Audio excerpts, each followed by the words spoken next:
ကြီးဟာရွာကြီးကြွာလို့ဆိုနေကြတယ်တကယ်ကိုစမ်းကြဲ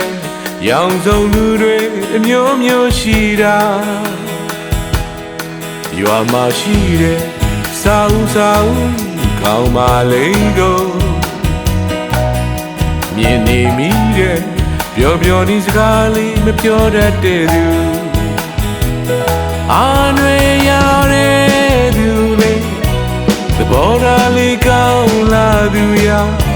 အများကချစ်ကြသူဟာဒီရွာတစ်ခွင်မှာနှလုံးသားလေးဖြစ်လာတာအပြန်လာတွေချစ်ကြပြီကွာစကားမပြောတတ်တဲ့သူတွေအတွဲလေးချစ်စရာရွာသူကြီးရဲ့လုံစားမအောင်မင်္ဂလာပွဲကိုအချိန်တန်ခဲ့ပြီလူတွေဆိုတာအချင်းနဲ့မကင်းပါမောင်ကန်ကောင်းရဲ့စောင်းကောင်းပါလေတဲ့ရင်ငယ်ခဲ့ပြီကျင်နာချစ်ကလေးစားခဲ့ကြပြီ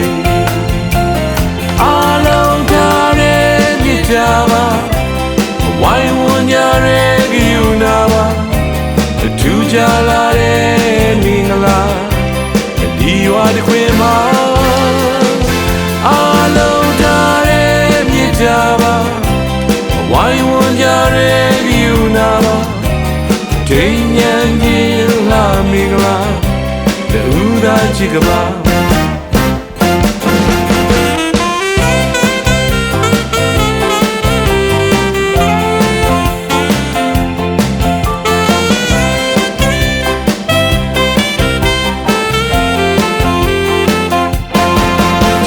တော့လေစောင်းပိုင်လေဘူလာတော့ကွယ်ဒီရွာလုံးမှာလူတွေဆိုတာအပြုံးပေါင်းများစွာရေမြေဆုံးတန်း